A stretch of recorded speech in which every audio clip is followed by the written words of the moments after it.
주안의 만나 5월 21일 금요일 묵상을 함께 나오도록 하겠습니다. 오늘 말씀은 잠언 11장 16절에서 31절 말씀으로요, 구제라고 하는 제목으로 함께 묵상을 나오도록 하겠습니다. 오늘 말씀에서는 우리의 구제의 삶에 대해서 함께 나눠 보겠습니다. 잠언에서의 지혜의 근본은 하나님을 경외하는 것이다 라고 했습니다. 즉 하나님을 사랑함으로 두려워하는 그 마음 속에서 우리의 생각과 행위가 이루어지는 것이 지혜의 근본적인 성격입니다. 그러므로 그 모든 시작은 그 마음에서부터 시작을 하는 것이죠. 오늘 본문의 20절에서는 마음이 굽은 자와 행위가 온전한 자에 대한 차이를 말씀을 하고 있습니다. 즉 마음에서 굽은 생각을 하는 자는 이미 그 생각을 시작했을 때부터 하나님께 미움을 받아요. 그리고 행위가 완전한 자는 그 생각에서 시작하여 모든 과정들까지 하나님의 기뻐하심을 받는 복된 삶을 보여주게 됩니다.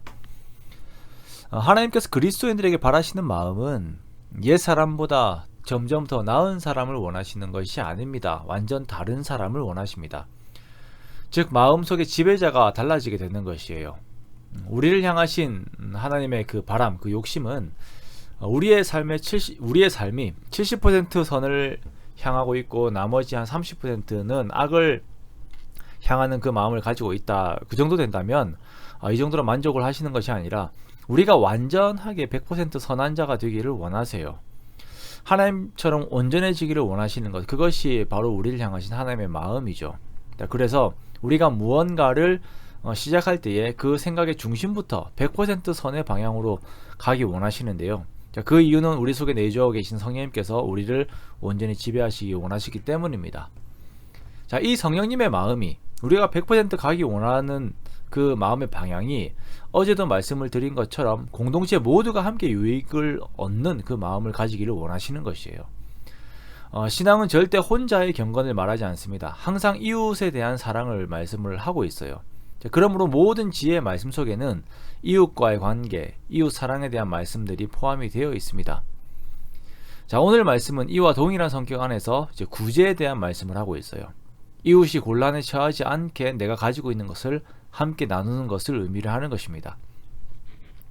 구제를 좋아하는 자는 풍족하여지고 남을 윤택하게 하는 자는 자기도 윤택하여진다 라고 이렇게 말씀을 하고 있는데요. 구제라고 하는 것은 1차적으로 내가 가지고 있는 것을 주는 것, 소모의 성격을 가지고 있습니다. 우리가 재정적으로 구제하기도 하고 내가 가지고 있는 재능을 나누기도 합니다. 힘든 사람이 옆에 있어 주는 것만 해도 상당한 소모전이죠. 그러나 성경의 말씀 속에서는 이렇게 하는 자는 더욱더 부하게 될 것이다. 소모가 아니라 부하게 될 것이다 라고 말씀을 하세요. 이렇게 하는 자는 자기도 윤택하게 될 것이다. 이렇게 하는 자는 그의 머리에 복이 임하게 될 것이다 라고 말씀을 하고 있습니다. 주는 자가 더욱 복이 있다라고 하는 하나님 나라의 원리인 것입니다. 나누지 않고 혼자 쥐는 사람은 욕심과 교만이 그 속에 들어있습니다만 나누기를 좋아하는 사람은 긍휼함과 사랑이 그 속에 들어있습니다. 그리고 그 마음을 가진 사람들, 앞에서도 말씀을 드렸던 그 행위가 온전한 자들은 하나님의 기뻐하심을 받습니다. 우리가 아이를 키울 때도 보세요. 어린아이들이 다른 형제들에게 자기의 소중한 간식을 나눠줄 때 부모의 마음이 어떻습니까?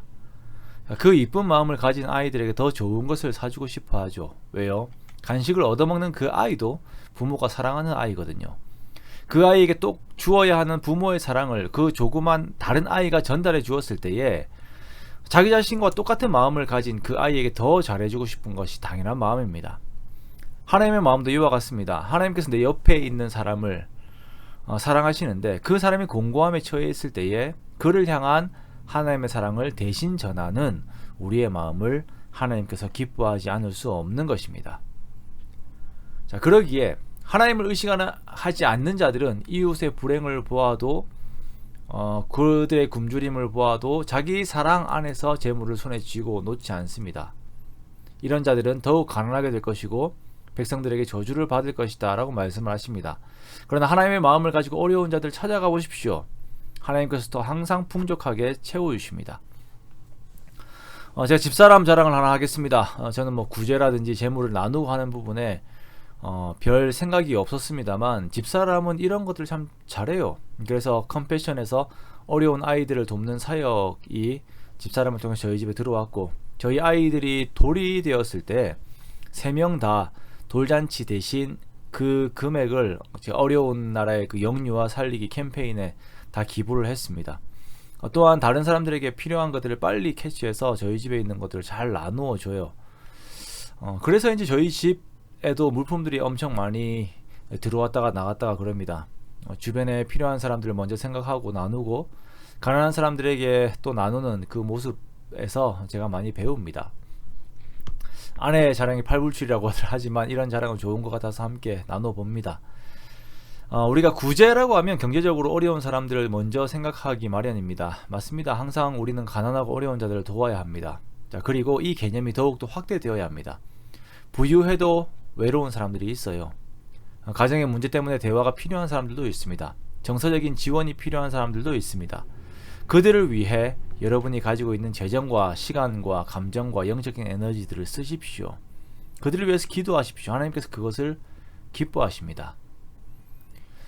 함께 나누고 함께 만족하면서 함께 기뻐하는 그런 공동체를 이루어가는 저와 여러분이 되시기 원합니다. 서두에서 말씀드렸던 것처럼 우리 자신들은 하나님께서는 우리들 속에 계시면서 우리 전인격이 100% 하나님께서 원하시는 방향으로 가기 원하세요. 그것이 우리가 가지고 있는 것들을 나누는 것이며 구제하는 것이며 내가 다른 사람들을 위해서 나 자신의 모든 것들을 사용을 하는 것입니다. 나의 하나님이 우리 모두의 하나님 되심을 항상 기억하고 형제자매를 사랑하면서 그들을 위해서 나누면서 하나님의 기쁨이 되는 저 여러분 되시기를 주님의 이름으로 축원합니다.